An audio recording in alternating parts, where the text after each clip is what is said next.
আন্দোলনের ফলস্বরূপ পাশ হল নবম পে স্কেল। মূল বেসিক সর্বনিম্ন ৩০,০০০ টাকা ও সর্বোচ্চ ১,৩০,০০০ টাকা।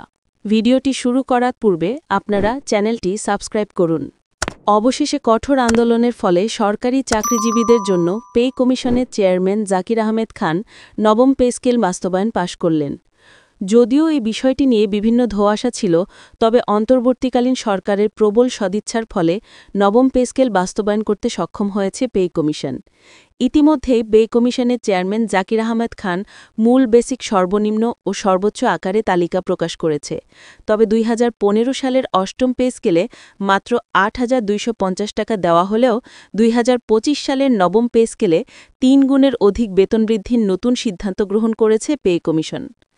পে কমিশনের সঙ্গে অর্থ মন্ত্রণালয় সরাসরি ওতপ্রোতভাবে জড়িত হয়ে কাজ করার ফলে নবম পে স্কেল ফলপ্রসূত হয়েছে। সূত্র বলছে, কর্মকর্তা ও কর্মচারীদের মাঝে দীর্ঘদিনের যে সমস্যা বিদ্যমান ছিল, অবশেষে অন্তর্বর্তীকালীন সরকারের নির্দেশে সকল সমস্যা দূর করে নবম পে স্কেল বাস্তবায়ন ঘোষণা করেছে কর্তৃপক্ষ। অভ্যন্তরীণভাবে গতকাল একটি বৈঠক অনুষ্ঠিত হয়েছিল। বৈঠকে সরকারি চাকরিজীবীদের বেতন ভাতা সহ বিভিন্ন ধরনের সুযোগ সুবিধা তুলে ধরেন পে কমিশন। সেখানে অর্থ উপদেষ্টা সরাসরি খসড়ায় চূড়ান্তভাবে স্বাক্ষর করেন, যার ফলে দ্রুত গতিতে নবম পে স্কেল কার্যকরের চূড়ান্ত সিদ্ধান্ত গ্রহণ করেছে পে কমিশন। আপনারা যারা সরকারি চাকরিজীবী আছেন, তার পরবর্তী আপডেট পেতে চ্যানেলটি সাবস্ক্রাইব করুন। সর্বনিম্ন কত টাকা এবং সর্বোচ্চ কত টাকা নির্ধারণ করা হয়েছে এ বিষয়ে জানতে চাইলে পে কমিশন বলেন, যারা কর্মচারী আছেন তাদের জন্য সর্বনিম্ন বেতন শুরু হবে ৩০,৮৫০ টাকা। অপরদিকে সর্বোচ্চ বেতন থাকবে ১,৩০,০০০ টাকা। ২০১৫ সালের অষ্টম পে স্কেলে মাত্র ৮,২৫০ টাকা দেওয়া হলেও ২০২৫ সালের নবম পে স্কেলে ৩ গুণের অধিক বেতন বৃদ্ধির নতুন সিদ্ধান্ত গ্রহণ করেছে পে কমিশন। পে কমিশনের সঙ্গে অর্থ মন্ত্রণালয় সরাসরি ওতপ্রোতভাবে জড়িত হয়ে কাজ করার ফলে নবম পে স্কেল ফলপ্রসূত হয়েছে।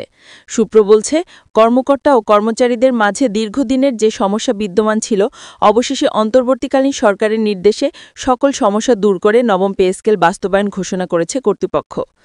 অভ্যন্তরীণভাবে গতকাল একটি বৈঠক অনুষ্ঠিত হয়েছিল। বৈঠকে সরকারি চাকরিজীবীদের বেতন ভাতা সহ বিভিন্ন ধরনের সুযোগ সুবিধা তুলে ধরেন পে কমিশন।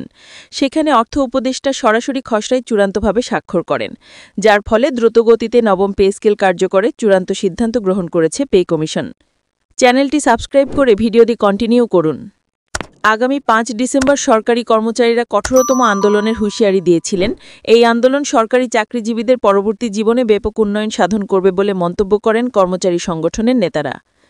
কেননা দীর্ঘদিন কোনো ধরনের বেতন বৃদ্ধি না করার ফলে সরকারি চাকরিজীবীদের মাঝে ক্ষোভ সৃষ্টি হয়েছে।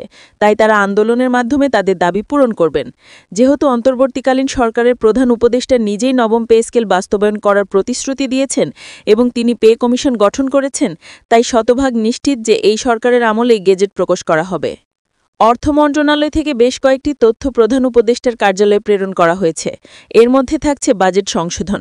২০২৫ সালের ডিসেম্বর মাসের প্রথমার্ধে বাজেট সংশোধন করার লক্ষ্যে প্রধান উপদেষ্টার কার্যালয়ে খসড়া পাঠানো হয়।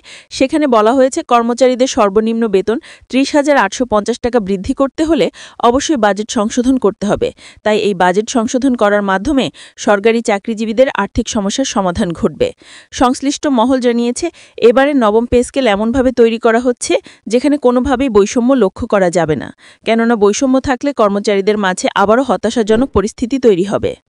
ভিডিওটি শেষে রিকোয়েস্ট করতেছি, দয়া করে আপনারা চ্যানেলটি সাবস্ক্রাইব করুন।